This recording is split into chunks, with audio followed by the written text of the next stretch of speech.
the wrecking yards, they were not large in those years like they are in current years, and they had lots of little old rusty T's and Model A's and things laying around in pieces and parts, and very inexpensive. And where did they come from? Where did all these Model Ts come from? They picked them up out of the streets and whatnot. People then, those days when anything went wrong, instead of paying money to have it repaired, or they'd crash a car, they'd give it away. The wrecking yards would give them a few dollars for it, and those pieces were laying around then.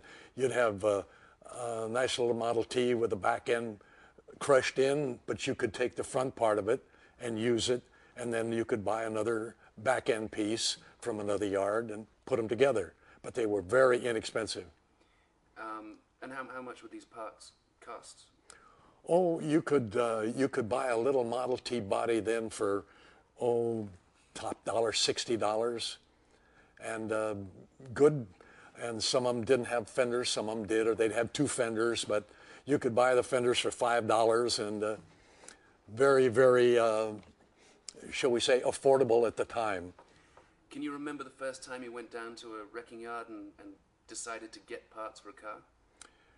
Well, it's when I got one of my first little Model Ts, yes. And that was about in, I would say, 1934, in that era then, 33, 34, and got a little Model T almost complete.